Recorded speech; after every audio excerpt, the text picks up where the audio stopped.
Making stuff up as I go along. Here we go. All right. Welcome back to another day, another song. So today I said we are going to go over the song by Calvin Bowes, called Sophronia B. So be a little different today.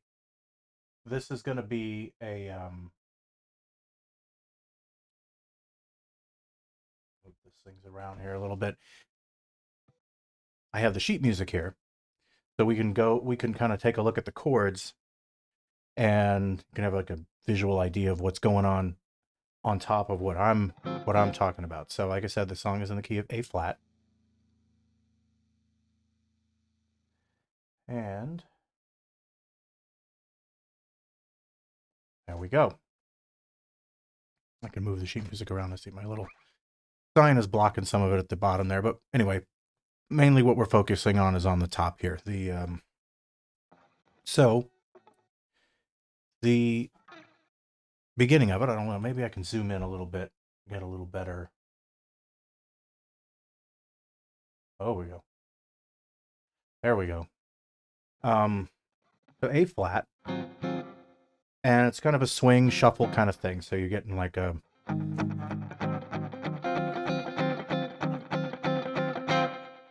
so we got F, got A, F minor 7, B minor 7, E7. So it's a 1, 6, 2, 5.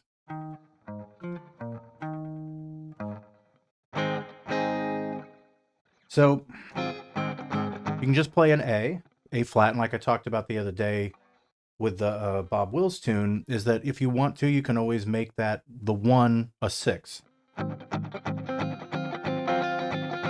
Now, there's no guitar in the original recording, at least from what I can tell. There might be a rhythm guitar or something in the background. It's an old recording from the 40s, maybe 50s. I'm not really sure exactly. And this is the bass part, but the chords are still there, and that's all you really need. You don't really need all that other and anything else unless there's a specific riff.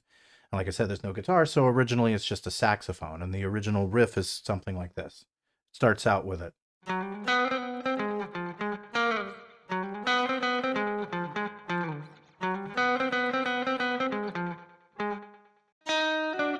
Oh, sorry. Let me try that again.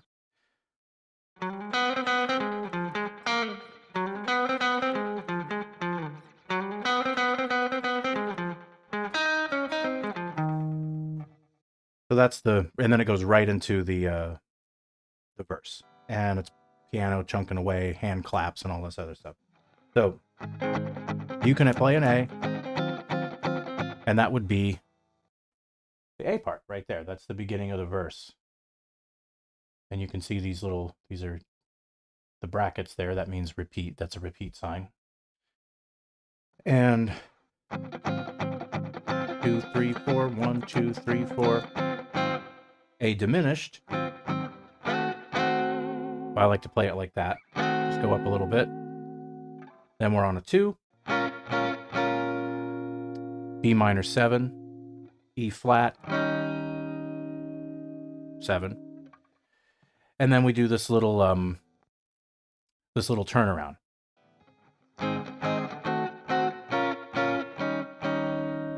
Now that A minor 7, that A diminished 7 is a substitute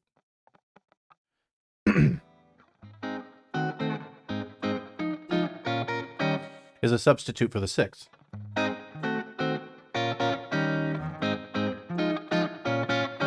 See? And it's nice. It's a nice little voice leading into the 2 to the 5 when you do the diminished.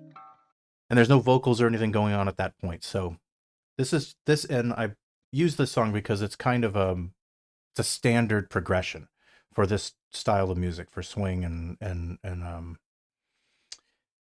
blues and everything else. You might have something that's just goes around in a circle like this.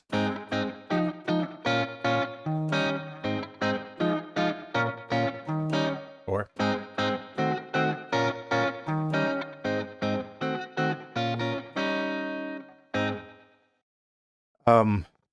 They call that a vamp. A lot, if you listen to the live performances of old, big band Sinatra and that sort of stuff, the band will be vamping over something like that, a 1-6-2-5.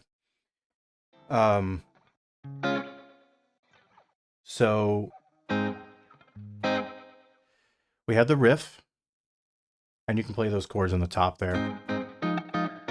Again, there it is, the 1-6-2-5.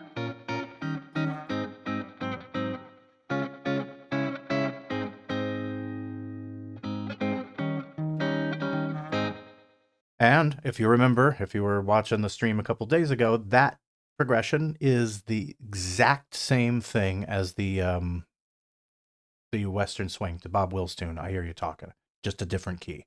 I was doing that in C. Originally, the original key for that was B flat, but it doesn't matter. The way I think about music these days is that instead of thinking, and I recommend it, instead of thinking of music in, act chords and trying to remember the songs with all of these chords in them, you just think about the numbers. Think about, okay, it's a 1-6-2-5, and then it doesn't matter what key you're in. You can just say, your scales, so you can count. And even if you have to count, here, I'll switch to the other view here. Even if you have to count, 1, 2, 3, 4, 5, 6, it's all based on a major scale. 2, 3, 4, 5, 6. You go, oh, okay, it's your F minor. And you go 1, 2, 1, 2. There's your B minor. 5, 1, 2, 3, 4, 5. So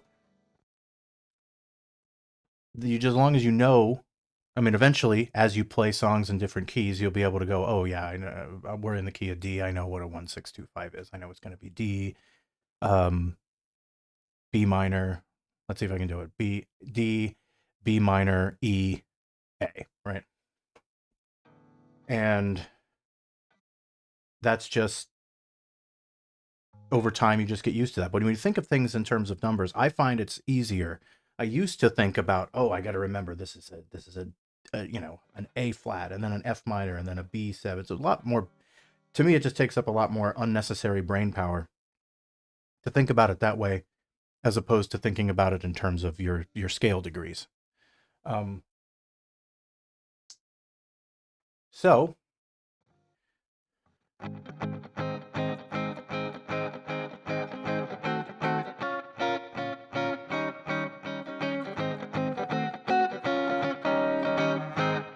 there's your verse, right? Then we have one little part at the end, or the bridge, sorry. And this is a little odd, but it's a cool little descending chord progression. So we start off with an F minor 7, or sorry, just an F minor. So you can play it like this. And the F minor, being the 6, is the same as an A6. So essentially, we're just back on the 1 again. But because the bass is playing the root of an F, it sounds like a different chord. But really, you're just adding one more note to it. You're just adding that F to an A flat.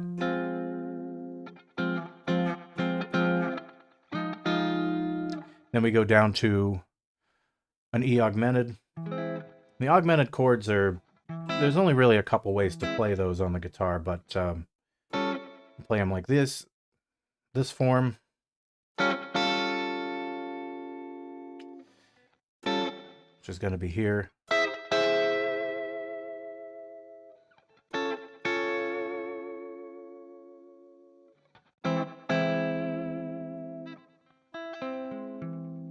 And that pattern, if you've ever played like a partial bar chord, right? Playing that same fingering on the fretboard, just move everything down one string, and there's your augmented chord. And you just don't play the top 2 strings. That's it. You could play it like this too if you want to get the high string.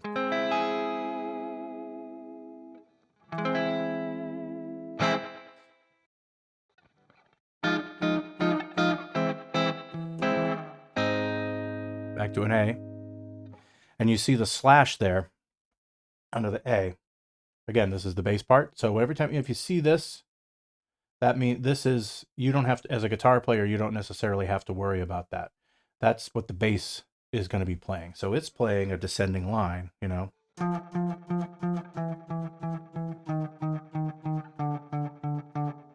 To the D, and then it goes back up. And this is kind of the end of this descending line, this 4-bar phrase, right? We got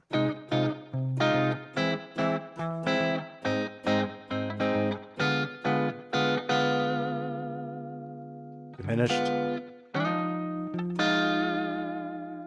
F minor.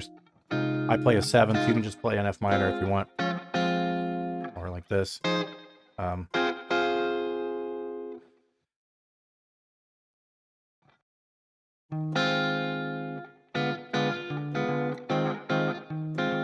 B7, dominant 2,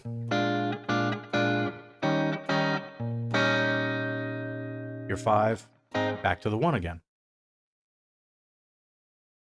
And that's the bridge, and you can see where it's marked by, that's the B section, and that's double bar lines are marked and over there for the, if you're familiar with sheet music and how to read it. I mean, I think it's good to learn to do both tab and sheet music, especially for, you can't really write out timing with tab. That's the downside.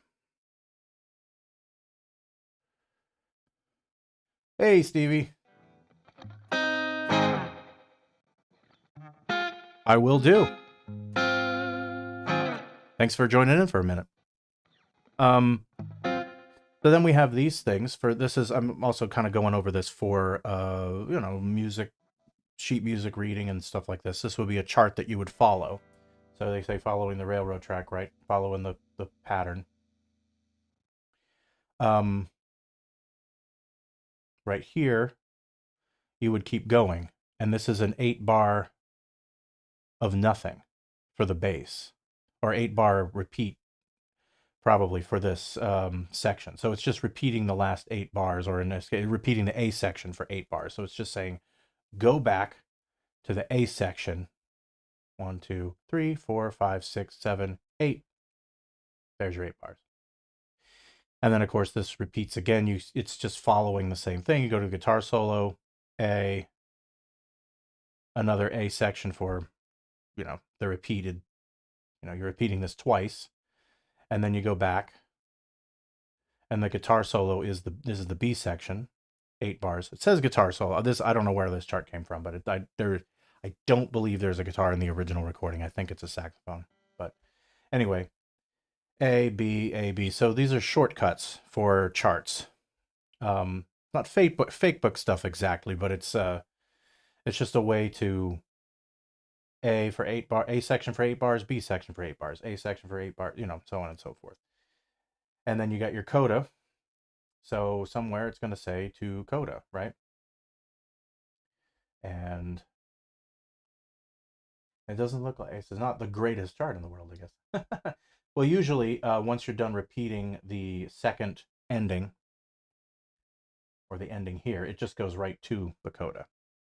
And this is the bass part, and they, for whatever reason, didn't put the chords here, but I do know what they are.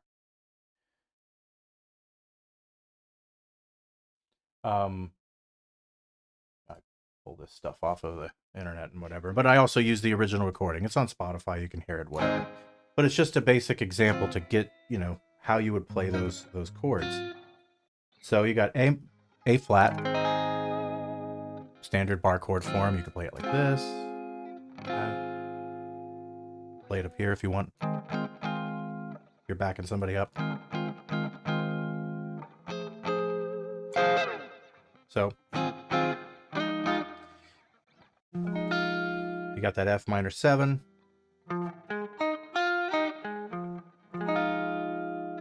And you got the B minor 7, B flat minor 7, sorry. Instead of playing this whole, you know, bar chord form, you just need to use your ring finger and your middle finger. And you just use your ring finger to bar all 4 strings, all on the, in this case, the 6th fret, and then wrap your middle finger, play the bass note. And you're just using kind of the pad of your finger to keep that 5th string muted. So you can, right? I've gotten in this habit of when I play these 7th chords, if I can, if the root note is on the 5th string, I'll play the first 2 beats with the root and then bounce down. The 5th is going to be on the 6th string. So I'll play the first 2 beats with the root note and the second 2 beats moving my ring finger over. So you kind of have a little movement there in the chord. Cool. Diminished chords, play them like this, or like this, and they repeat every 4 frets.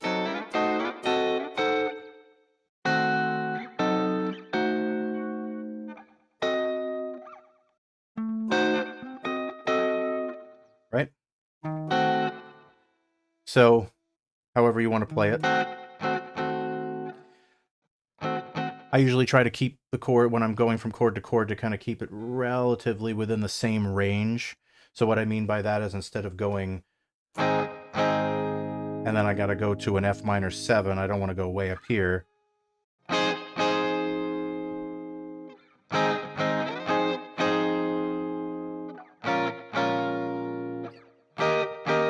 And have all this, you know, crazy movement all over the place, and just something a little bit more, the voice leading is a little bit better, you know.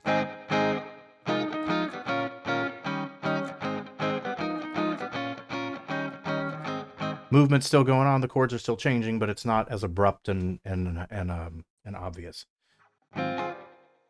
So that's why when I go to the diminished chord,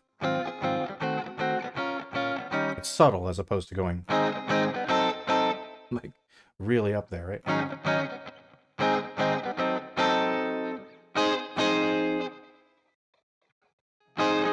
That would be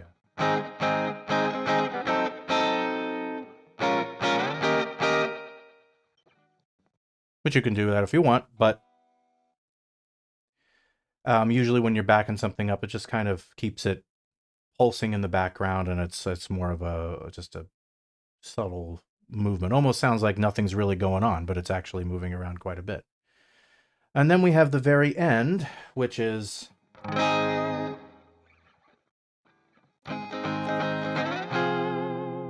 we go to an F minor, and then there's this little riff, then to an augmented,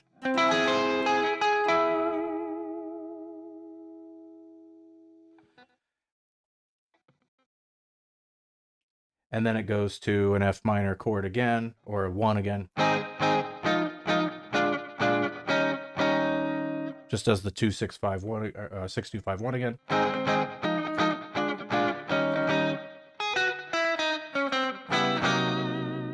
That's the ending riff.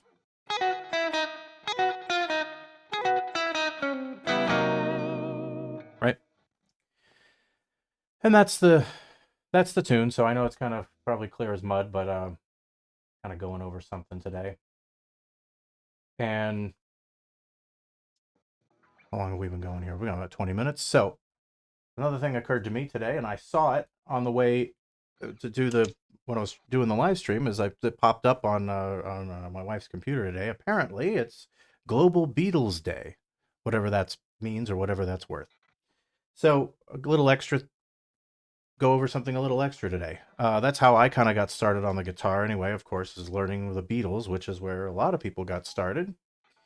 And I'll just go over a couple of my favorite Beatles riffs anyway. So, and I think it's a great way to start if you're new to the guitar and you're new to just, you know, and just getting your fingers working, getting that dexterity going. The Beatles are a great place to start for pretty much for rhythm, for lead, the whole 9 yards.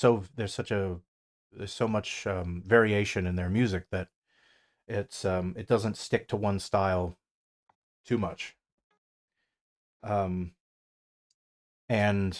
a lot of it's straight eights compared to, you know, something else. Like it's not a lot of swing stuff, but there's plenty of it. They did some Carl Perkins numbers, and if you listen like live at the BBC or something, they're doing a lot of some Elvis numbers and things like that. But one of my first licks or riffs that I learned on the electric guitar from the Beatles was Day Tripper.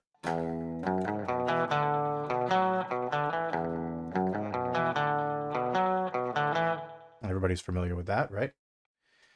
So a great way to just like kind of more beginner stuff, but it's to play it is start off with open E, of course, and use your middle finger to your ring finger, or little finger. Sorry, middle finger to your little finger.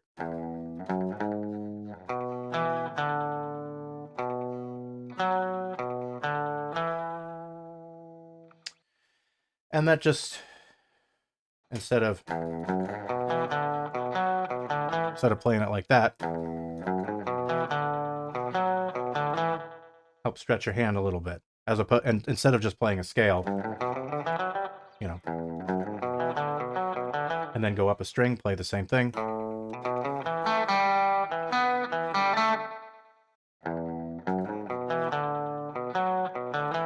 That was one of the first things I learned, and it was always gratifying to learn something. First riff, really. I mean, I learned Norwegian Wood, but I actually learned it in some weird way. I remember watching a VHS tape of somebody teaching Beatles riffs, and they showed Norwegian Wood being capoed at like the 5th fret or something, or 7th, and playing it up here over this bar chord form. And then I learned later it was, oh, that's actually 2nd fret capoed, playing on an E, right? Then Paperback Writer, kind of a similar thing like Day Tripper. Different riff completely, but all on the low bass strings, right? A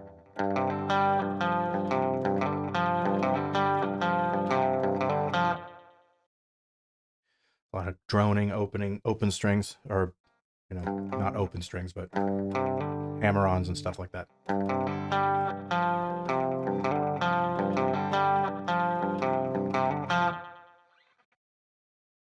And I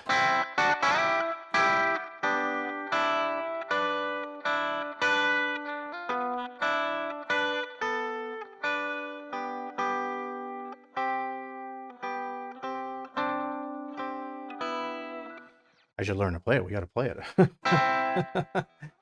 It's one of those things you go and you play live, it just comes right to you and you just play it. And then when you try to like explain it, you go like your brain goes.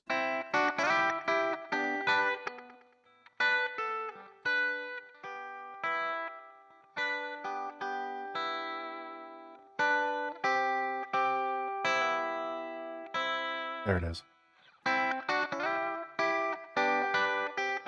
Now that's the vocals doing that in the song, but we do this little instrumental version of it, so it's kind of like the Ventures does "I Feel Fine," but it's Paperback Writer.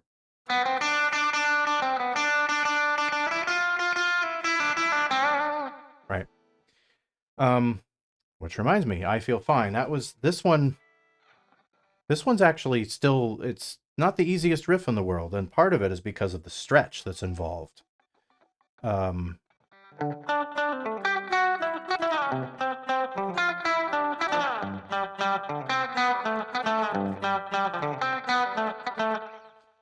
Right? Now, John played a Rickenbacker, and if you've ever played one of those things, those necks are really tiny. It's like a short scale, really short, almost a travel size guitar. So playing something like that is not that big of a deal. But George still played it on the Tennessean, and that's about this, something like this.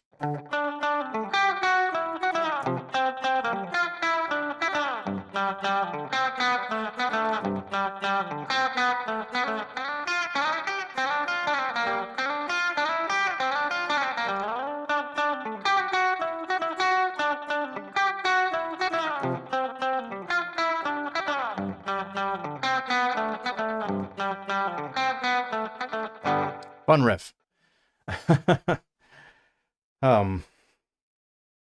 Yeah, I could play a ton of different Beatles riffs, but that's, and of course there's a bridge and everything to that song, and there's two guitars, I believe, doing that together.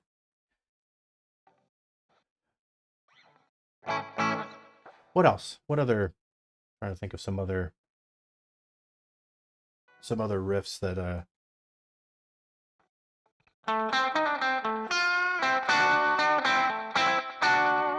for Global Beatles Day, right? um, yeah, the that's kind of how I got started on the guitar, and it's a great place to start. Like I said, I would definitely recommend it for lead, for rhythm, for everything else, and then eventually, you're going to move on and play play other genres. But it's something that it's just an easy resource to go to instead of trying to have to find all this different stuff to play. But if you're not into it, then get then that's fine too. I went from that, and then eventually, I went to Zeppelin, and then went back to what their influences were, and got into the rockabilly stuff from there.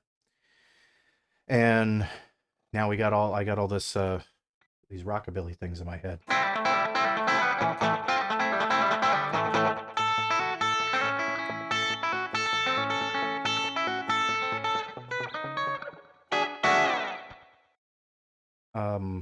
Let's see.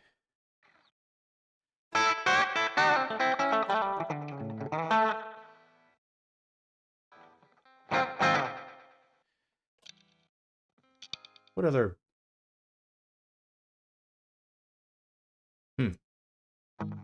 Can't think of anything at the moment, other than I was done. A lot of the Hard Day's Night stuff was done on a Rickenbacker 12 string. I did play one of those once.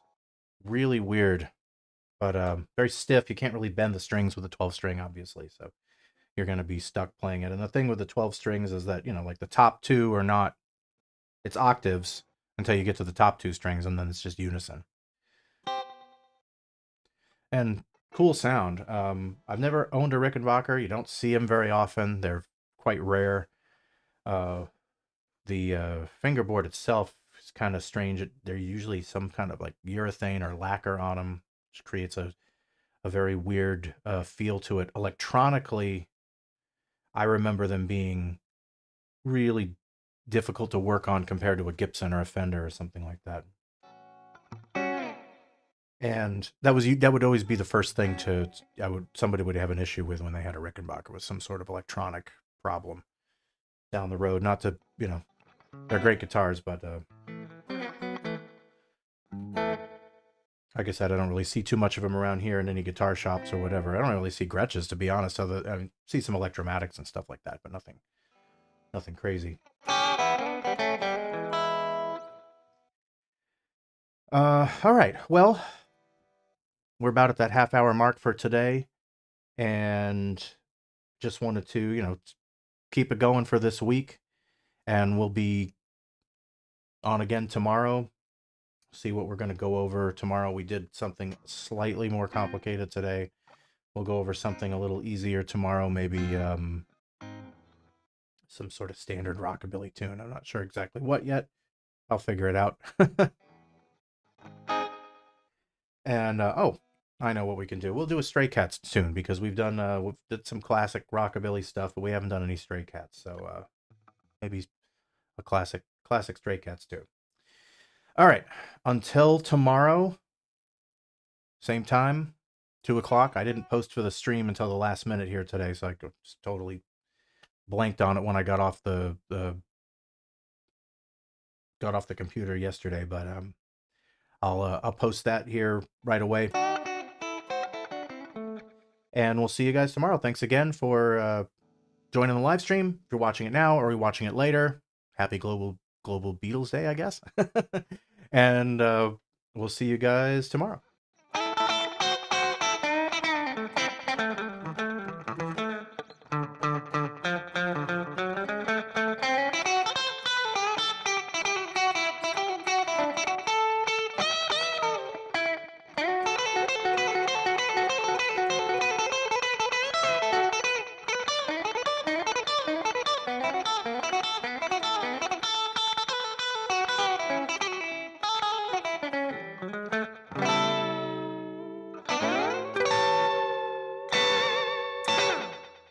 Take care.